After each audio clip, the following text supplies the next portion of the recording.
Thank you for attending the Student Organization Summit, and we hope you enjoy the following session.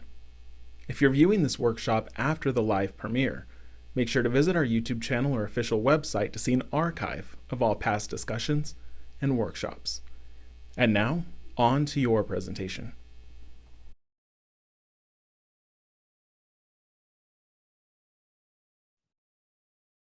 If we feel like we're at a good spot kind of with that for now, does anyone want to discuss, I know there was a suggestion or an idea around working with headquarters and sort of those tips and tricks. So if anyone wants to start the discussion there.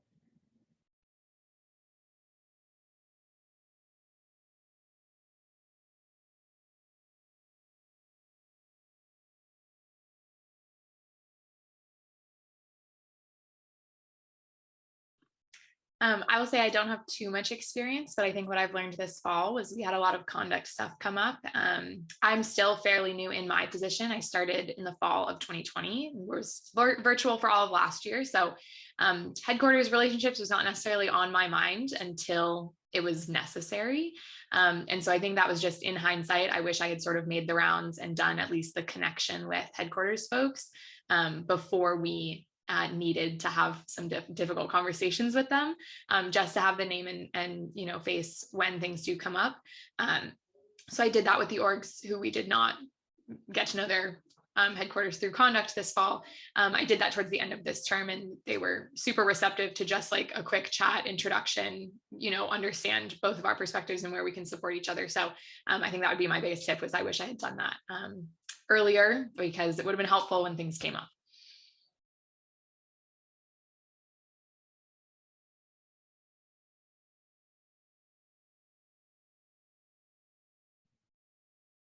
Jennifer, I'll second that. I'm kind of like a nerd with that. I like anytime I start a new position, if there's a national organization that I have not worked with in the past, I immediately want to set up a meeting to get to know them. Or if I get an email about, oh, we're transitioning leadership or anything like that, because I think that I view us as campus professionals as kind of like two parents, like executive offices or national boards, campuses, and then the chapter is our child, and we are co-parenting. And so, if for any reason my campus policies are not in alignment with the headquarters, I want to know that and figure out ways that we can navigate that, to make sure that the chapters don't feel like, oh, who am I listening to? Like, who do I follow? And this like power struggle. So I also think that a lot of us have really great networks in our area.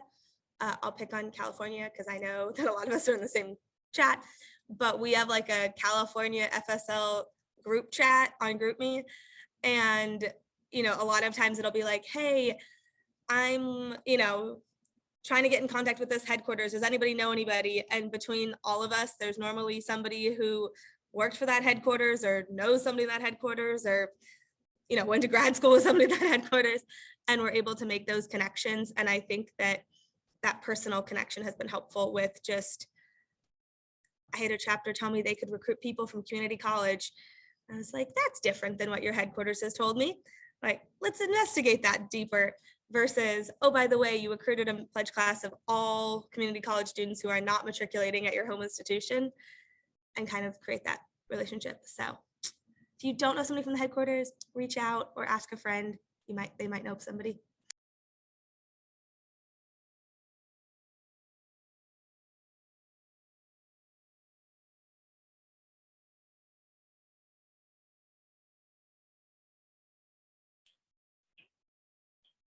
Yeah, and I was just going to add, so a lot of times whenever, HQs and offices connect, a lot of times it's through when they're consultant or they're traveling or regional or a national volunteer, someone that's working locally with the chapter on your campus. A lot of times they'll come through and they'll visit, whether that's in person or virtual visit. And most HQs require some type of report. And so I would suggest that once you make those connections with headquarters, is that they email you or they reach out to you and provide you with a copy of that report. So it's going to tell you a little bit more about information that they learned in their visit with the chapter. So it may be new news to you and learning something new about what's going on in the chapter, or maybe things that you're already aware about.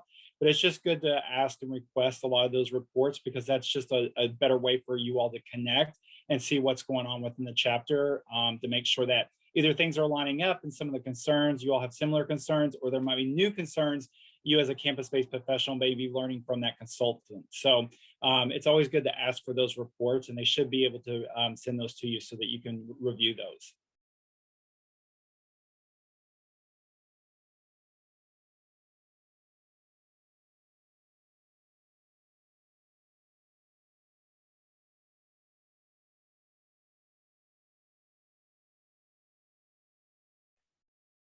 Also, just knowing those either regional consultants or national volunteers that's based in a region, it's really good to have those connections, because sometimes you can't always get to the executive director or to the director of chapter services for national organizations. And so having someone that's a little bit more regionally based is when I have a little bit more context about what's going on in the chapter. So having those connections are very critical and beneficial. I know when I need to reach out to a national organization, I usually strive to go through that, either that regional consultant or that national volunteer first, because I know that they're more than likely going to get back to me a lot sooner than if I try to reach out to the national office or the international office and try to talk with their executive director or with their director of chapter services.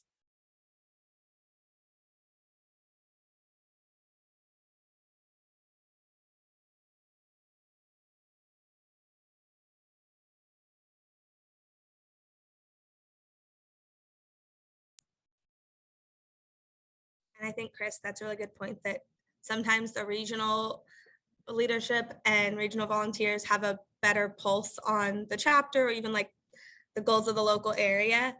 I had a consultant from an organization come visit me a few weeks ago, and he was like, wow, California still wears masks. And I was like, yes, welcome.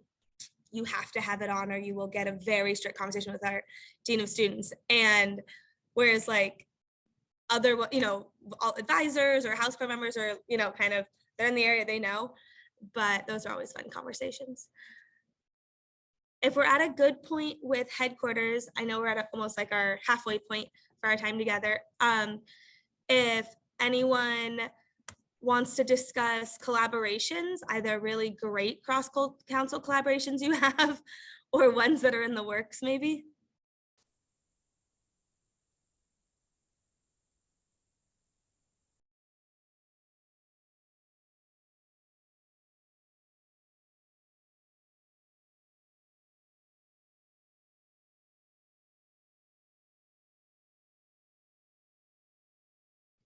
I can go. I feel like out of all of us here, I'm very, very new to the advising game. But something I went through as undergrad, and now that I'm facilitating on the other side as a graduate coordinator, is like a accreditation program. So I feel like some of the standards that we include in our accreditation program help to kind of kickstart the collaborative process. What I found from like my short experience since I just started with the university in June, a lot of our organizations that have like similar philanthropic causes usually do collaborative events together, which is really awesome.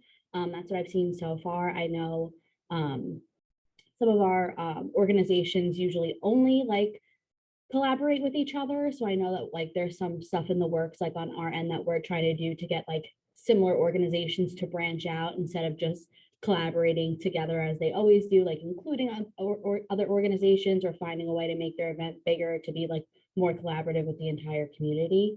But I feel like that accreditation program helps kind of like to kickstart the fire, because it's something at the end of the day they have to fulfill to maintain their standing. So it kind of like puts them in a situation, but it also is like, okay, well, how can we do this like our way sort of thing? So like whether it's through a philanthropic cause or like certain local organizations, because they're local, they do certain things together, stuff like that.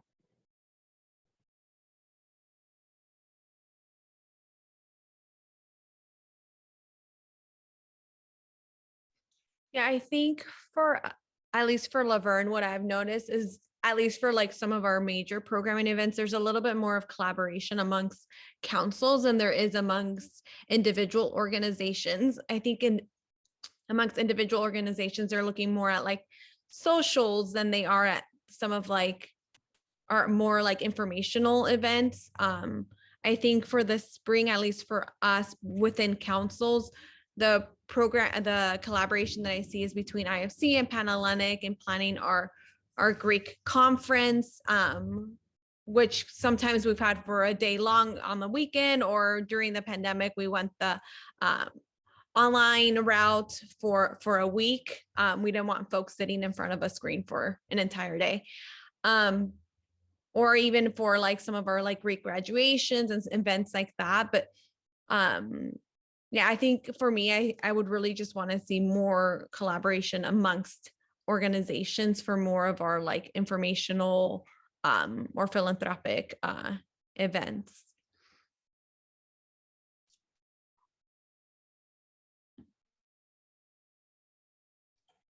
I think for me right now, it was nice, Monica, to hear you talk about California and how y'all are connected in the group me, because in Colorado it's very similar. Right now, we're just been recently contacted about with a bunch of other folks who are involved with like sororities and fraternities at the other universities, and it's been very lucky to collaborate with other advisors at other universities and also their students. So it's like one of the new chapters that's coming here to CU Denver. We actually connected with the University of Denver, who has a very well-established chapter there, and is actually apparently recognized by the national headquarters as like one of the most diverse chapters in the country. So I was like, that's amazing. And so, and Denver's a very diverse population, and so it's always really nice to get a chance to like work with other chapters and other local universities to figure out what do my students need to do when it comes to this new chapter coming here. And it's been helpful because they've been willing to come and support those students in their programs and events. And that's been really helpful, especially since we're not going to have a traditional council setting in our program.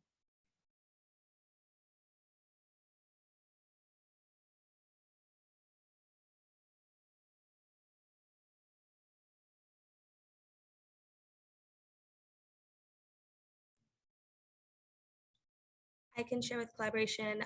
Cal State Long Beach, our MGC, actually is a requirement for chapters to host a collab event each semester. So each semester, I think at their first MGC meeting, they just kind of pull out of a hat. And normally it's 2 chapters, sometimes 3, who will host any sort of collab event for all the other MGC orgs.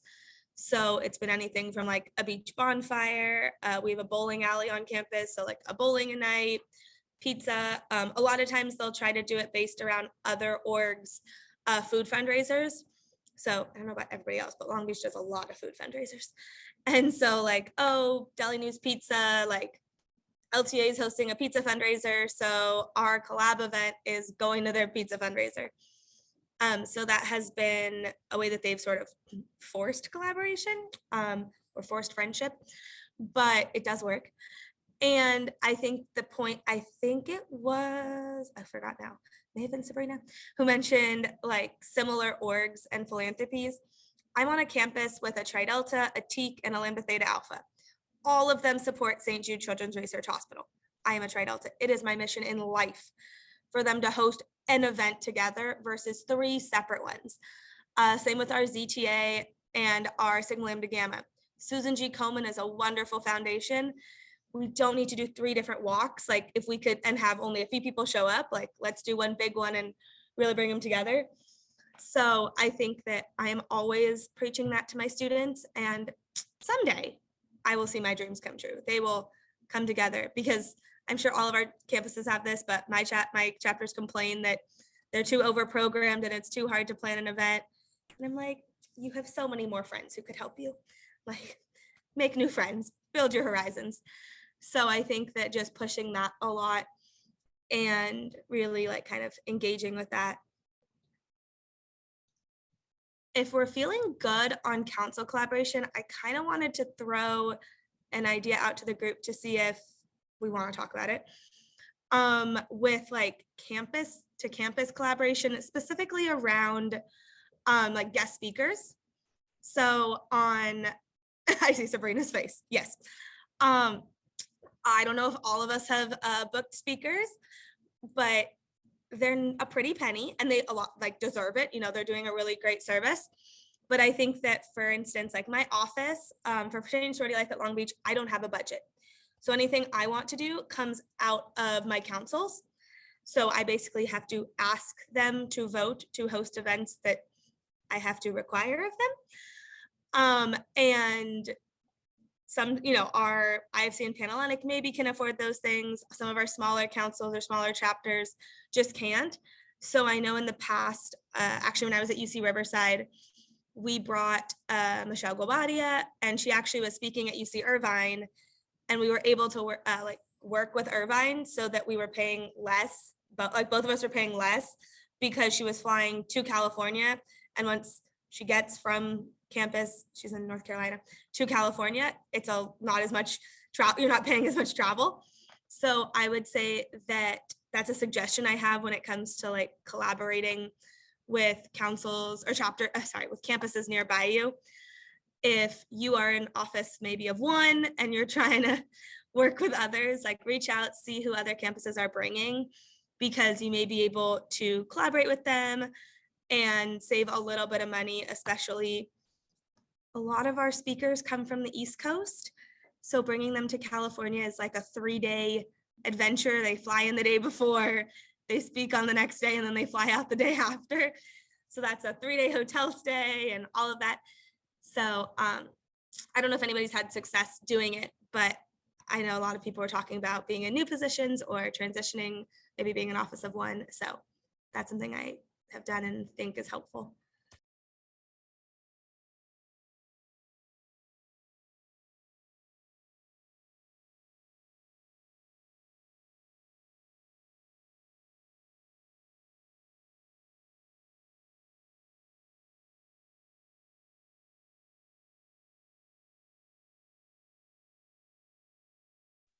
Monica, would there be like any topics that you would be interested in for these speakers to bring to campus? I mean, I know that Long Beach and Laverne, not the closest freeway wise, but still closer than some of our other campuses.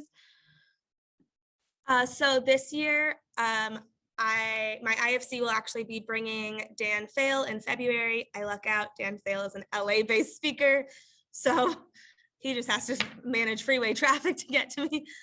And then for April, with Sexual Assault Awareness Month, I'll be bringing Jamie Devin Wilson, who works with Creek University. So those ones we've already like kind of established, but I think just for campuses, if they're planning things, sometimes I feel like we should just create a calendar where it's like, who are you bringing this month or this year, so that if somebody else is looking for those people, they're able to do it. I know a lot of times basing around conferences, so NGLA, AFLB Central, AFLB West, even AFA. So wherever AFA is, like if you're gonna have a bunch of speakers there, then figuring that out. I know AFA is one of those things that moves, but using those opportunities can sometimes be helpful.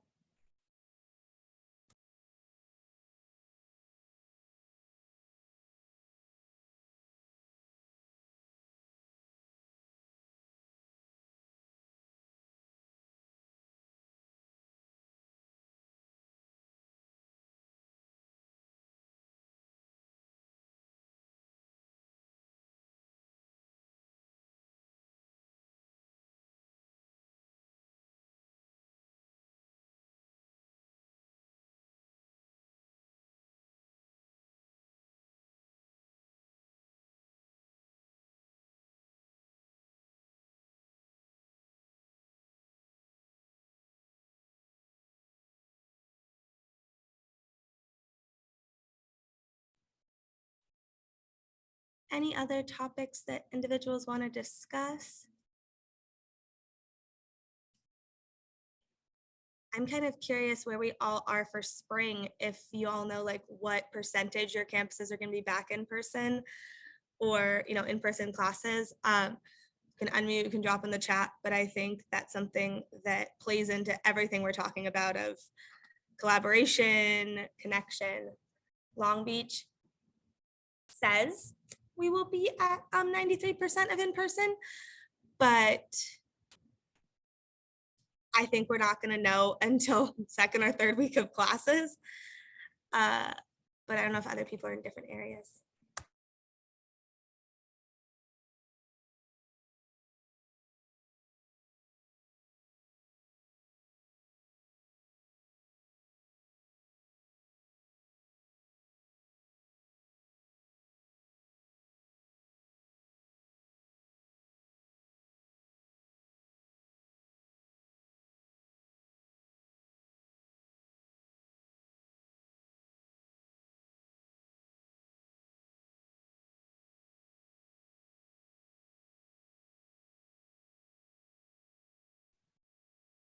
For Alex, Jacob, Chris, and Gabrielle, have you all had any successes during COVID when you haven't been dealing with what California's sitting in?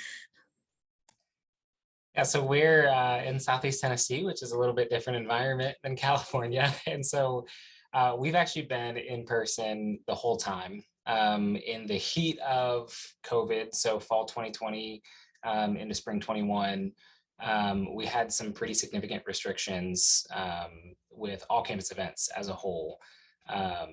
And so this past fall, we started with masks, and now we're not requiring masks right now. Now that could change, Omicron, who knows? But if I had to guess with our regional culture, we probably won't. And so all that to say, I think a lot of our successes have come through clarity of communication, right, with different policies and things like that.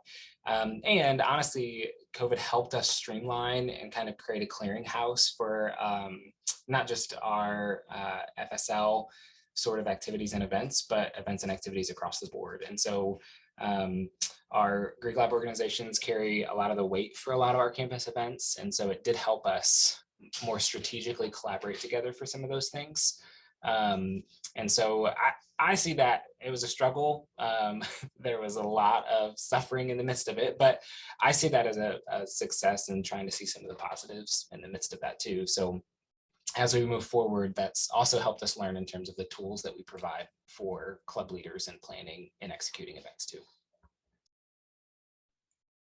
Yeah, in Colorado, we're very similar to California. So like masks are kind of required everywhere. Like we're not messing around. And so there's, I will say though, the university as a whole, they've done a pretty good job of tracking when it comes to vaccination rates.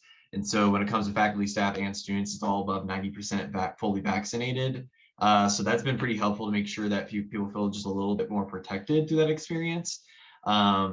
And I think for a lot of the organizations on campus, we've still allowed them to have events, and there has been a height of those more because of the previous year where everything was online. It was very disappointing for a lot of them. And so they were very excited to get back into like the swing of things this fall. And so we had a lot of, I also work with like the SJA's finance committee. So I work with them a lot. And so we have a lot of organizations that come and request funding a lot this year. And luckily we've been able to build out with like the policies around like keeping masks on, like the food policies changed like a little bit. It used to be like nothing indoors whatsoever. And now they're allowing folks to eat indoors as long as they're spaced out properly. And they have to be fully vaccinated if they're going to do that, which meets with obviously the high right now rates of vaccinations. So but luckily we've been able to put into like our event forms and everything like that for programming, put in information basically saying if they to confirm that they have food or not. That's the biggest concern we have. And then if they do, then there's a whole list of policies that they have to agree with. That way we're not in trouble as an office. If someone finds out, because we did have one group who broke the rules, and we had to kind of work with them on that experience and figure out how we can learn from our mistakes. And so, yeah, it's been very interesting. I think what I've been told so far from the upper administration is just that it's going to be very similar to what it is right now, where mostly in person, some classes might be online, and then everyone's wearing masks basically unless you're outdoors. But with the increase in the flu season right now, I know there could be a chance of that changing too. So we're trying our best here, I think, to work through it. So because I'm just kind of sick of COVID, everybody. So sure we all are. Yeah, here in Indiana and specifically Ball State, we started the year off and we still currently have mandated masks inside indoors.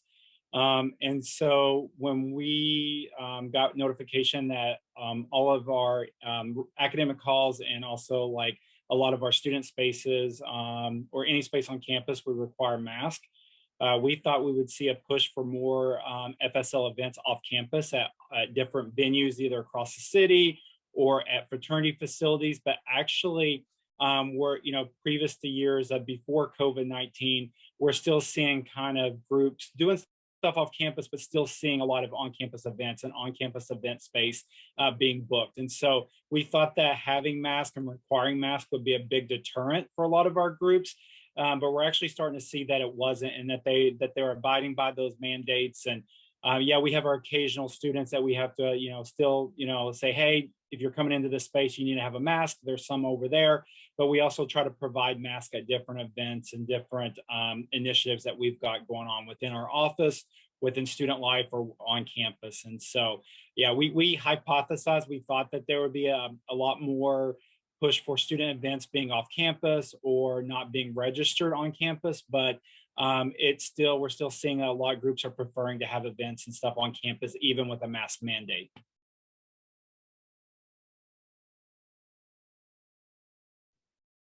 Similar for Stony Brook, there's a mask mandate indoors in all spaces unless like you're in a designated like eating space. There's no set restriction though, which I thought is interesting what you said, Jacob, like for eating in event spaces for fully vaccinated students. That might be something that exists. I just might not be aware of it. But that was like an interesting little thing that like maybe I'm sure that's in place. Stony Brook has been very on top of everything. I believe like the residential student population, it's like 99.4% or like 0.6% are vaccinated. The student body as a whole is in like the 94 to 95 range. So like something that's also comforting is just from like having like different mentors at different universities, like talking about their struggle with, yes, like this is the mandate, but when you walk in a building, almost nobody has one on and no one's really saying anything. Luckily here at Stony Brook, like it's very rare that I see a student like without a mask on, unless they are like I'm visibly seeing them eat food, which is kind of comforting. Also similar, thinking students were going to be doing more things off campus. Really the only thing we've seen are like groups that are attending like walks for like their philanthropic causes. Otherwise, a lot of them are programming on campus. When we first started the year, we had a rule set in place for any event space that you can only do like 80% occupancy, just to allow for room for social distancing for students that aren't vaccinated, wanted like space within the space. Right now we're back up to 100% capacity. Again, could change with our lovely friend Omicron, who really knows. One thing that we're going through right now as an office is we are reaching out for our spring like recruitment events for organizations. And a lot of national headquarters are like putting kind of a halt on our groups just because they don't know. They didn't decide for the spring yet whether they want to allow their groups to do hybrid or in person. So that's one kind of like little hindrance, which rightfully so, totally get it. We don't really know what's going to go on. But a lot of them have found through this experience, okay, like we want to do this in person, but we know for our membership and for like turnout purposes that like hybrid or virtual is the way to do it. So it has definitely brought some positives to the groups. Thanks. I love hearing that. I don't know if any of you all are also in a similar situation, but Long Beach is considered LA County, but a lot of my students live in Orange County. I live in Orange County. In Orange County, masks are not mandated right now. And in LA County, they are. So we have a lot of students who, it does not cease to shock me anymore, but like we'll come to campus and be like, oh, I don't have a mask. Like I threw them away, or like, I didn't think I needed them. And we're like, I understand it's hard to see, but you crossed a border on the freeway and you are now in LA County. And I mean, I genuinely will have it like, right now I'm in a giant conference room by myself, so my mask is not on. But if anyone else were to walk into the room, I would need to like put it on really quickly. But when I'm at home, like I am around my apartment complex, like I won't always be wearing my mask. I'll put it on, but if I'm not around people, I sometimes won't. So that's something that we faced, is kind of this like invisible line that divides mandates and not mandates for masks.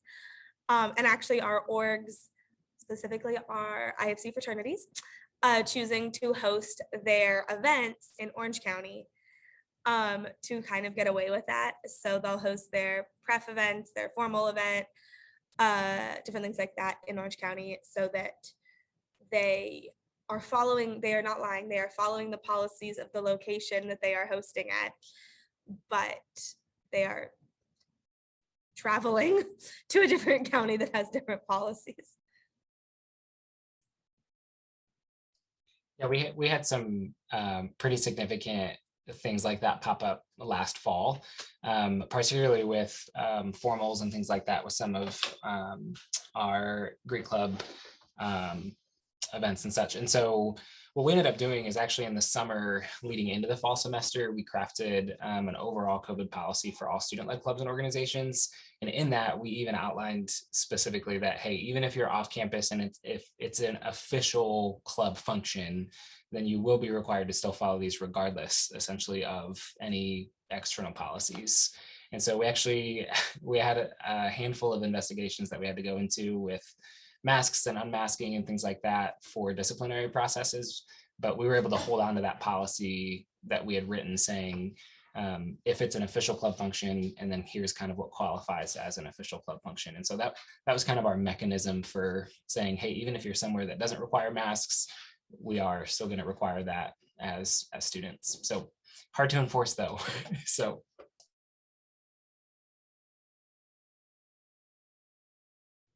For us at Stony Brook, the guidance that we give out is that whether it is your national or our policy, whatever policy is stricter is what the organizations are going to be following.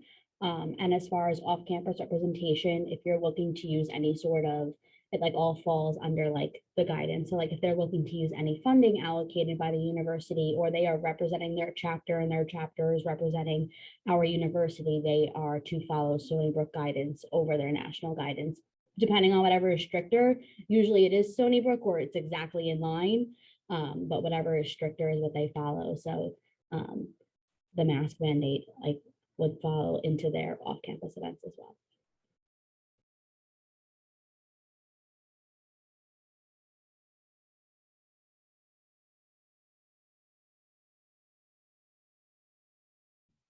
We have about 8 more minutes if we want to use them.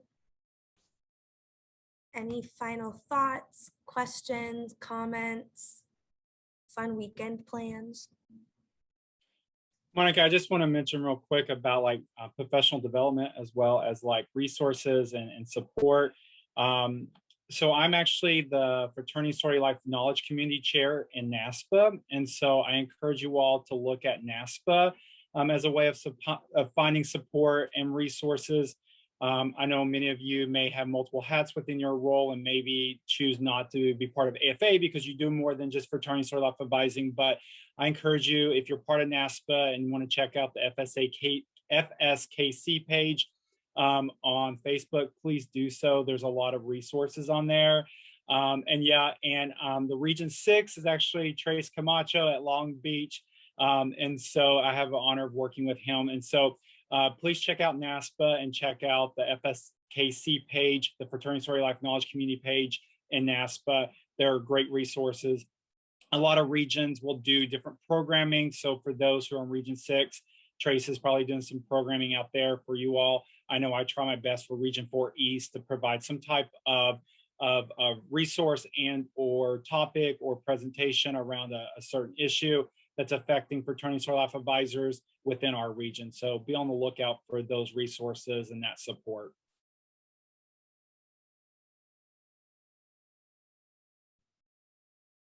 I will say in Southern California, obviously we have AFLV, but AFLV West, Ryan O'Rourke, I think has heard a lot of our cries of wanting some more targeted programming for our West Coast chapters. Because I love Ole Miss and I love Ball State, but like Chris and I have very different Panhellenic lives. So I think that if you are in a different region, or even if it's AFA or NGLA or anything like that, to definitely like share your concerns. I think because a lot of times they just don't know what they don't know, or they're in Indiana and don't realize what, you know, somebody in Colorado or Rhode Island or Tennessee like might need. But definitely professional development. I will shout out IFI and the UIFI experience. If you have not gone, I suggest it. Send your students. A lot of national organizations have scholarships. So I know Gamma Phi, Beta Theta Pi, Tri Delta does. That's how I went to UIFI. So if your students are looking for experiences like that, send them in for yourselves. But apply for funding, get scholarships. Travel is expensive from California sometimes.